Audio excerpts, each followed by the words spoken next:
Hello, welcome to Jedediah's Corner.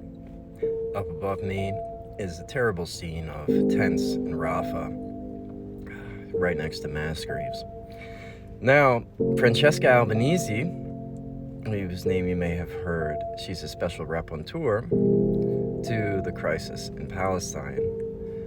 She has given us a masterclass in how to respond to ridiculous smears and accusations of anti-Semitism and other things. Watch, and I hope you enjoy. Refer back to you the response from the Israeli diplomatic mission here in Geneva in their statement on Monday after the release of your report. They said that you were behind a, quote, campaign of delegitimizing the very creation and existence of the state of Israel. And they said that they accused you of excusing and legitimizing the attacks of October 7th and dismissing their anti-Semitic nature, among other things. But I just wanted to know if you could respond to those allegations, please. Thank you.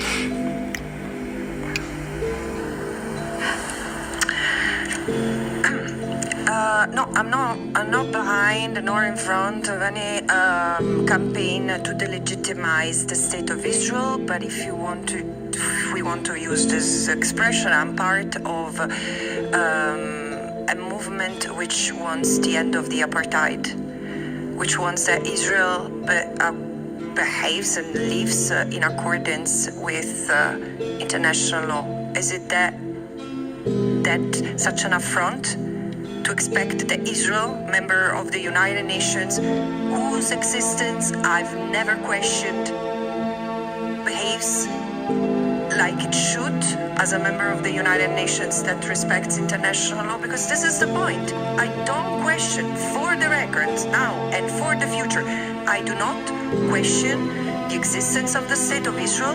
I say today that Israel cannot behave as it does as an apartheid state and face no consequences. And the second thing is that there is amnesia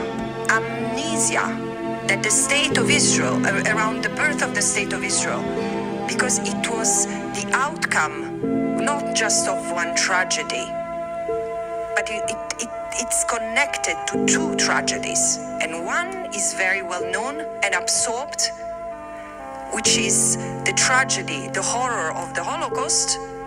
The other, what it meant for the native people of Palestine, the creation of the state of Israel, dispossession, forced displacement, and this is history. This is history. Even Israeli historians have written that. Benny Morris, first and foremost. So no, I mean, again, I'm accused because I'm someone who doesn't suffer from historical amnesia. That's it.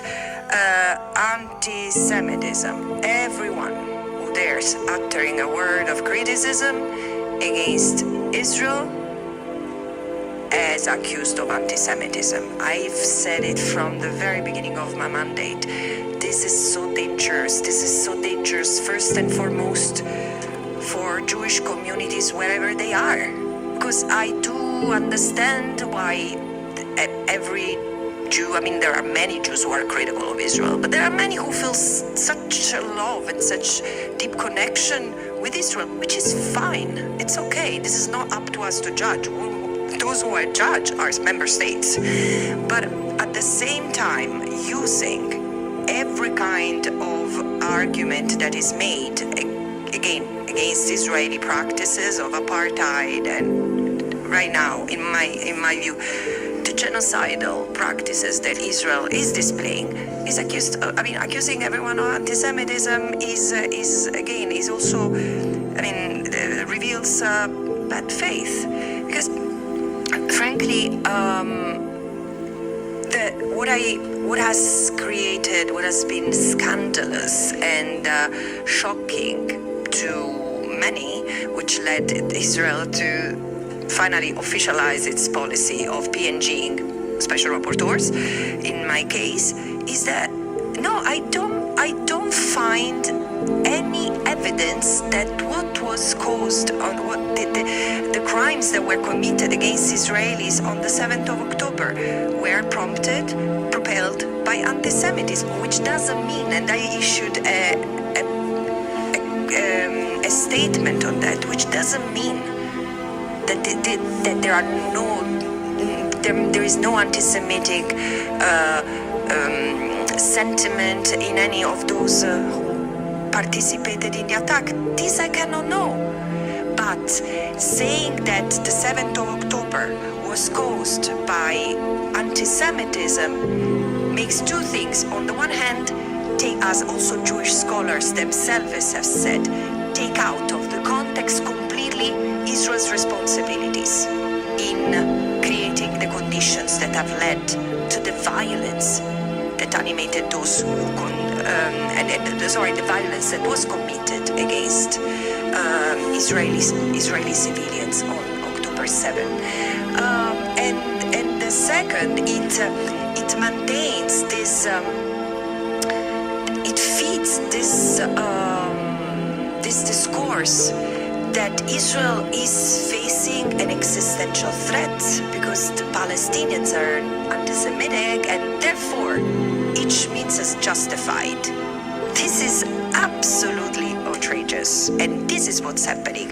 And I was so disappointed to see that this is not only an argument made by Israel, this is amplified by Western